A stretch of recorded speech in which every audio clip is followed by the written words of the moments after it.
Thank you kasi sinagot mo na ako. You deserve it, Fred. Pinakita mo sa akin na you're worth it and besides, gusto talaga kita.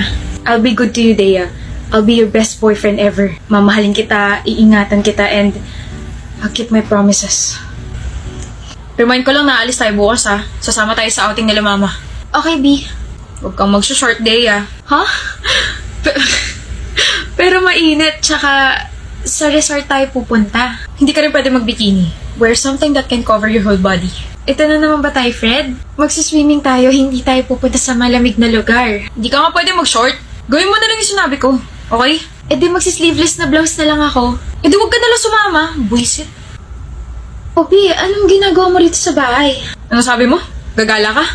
Oo, di ba tinext ko na sa'yo? Gagala kami ng friends ko kasi friendship namin ngayon, which we've been doing every year. I also sent you the other details like manonood kami ng sine, kakain, maglalaro. O anong ginagawa mo rito? Pumayag na ba ako? What? Pasok. Hindi ka gagala kasama ng mga friends mo. Bakit? Eh, pumayag naman na yung parents ko. Eh ako? Pumayag na ba ako? Di ba hindi pa? Pasok.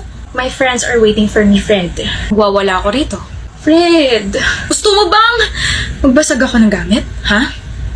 B, tayo na lang yung magbanding. Di mo lang ako boyfriend. Best friend mo rin ako. Kaya pumasok ka na bago pa mag-init tong ulo ko. Good girl. Sino ka chat mo? Groupmates, wait lang, Bea. Nag-uusap kasi kami tungkol sa thesis. Lalaki? Anong lalaki? May lalaki ba sa mga groupmates mo? Meron, dalawa. Block mo. Ano? I-block mo! Sabi ko sa'yo, diba? Huwag kang makikipag-usap sa ibang lalaki. Ayaw ko rin na lumalapit ka sa kanila. Pero Fred, groupmates ko to. Ako yung leader. Iba-block ko sila. How can I even talk to my members about sa thesis? Excuse mo ba yan? Parang mang lalaki ka? Ikaw pumili ng mga members mo, no?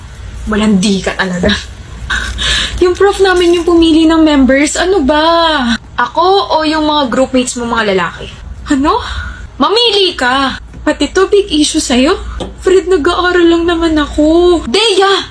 Ako o yung mga groupmates mo? Yung thesis ko. Sabi yung pumili ka eh. Yung groupmates ko. You're choosing them over your boyfriend for 2 years? Kailan mo lang naman nakilala yan ah? Kailan mo lang naman mga nakasama yan ah? Pinapapili mo ako, di ba? O yan, nakapili na ako. Ano? Mabibigyan mo ba ako ng grade kapag ikaw yung pinili ko? Gagraduate ba ako kapag ikaw yung pinili ko? Ikaw ba yung madidisappoint kapag hindi ko na itawid to? At higit sa lahat, ikaw ba yung nagpapaaral sa akin, ha? My gosh, Fred. Hindi pa ba sapat yung assurance na binibigay ko sa'yo simula nung maging tayo? Araw-araw, gabi-gabi, sinasabi ko sa'yo lahat. Binibigyan din naman kita ng access sa phone ko.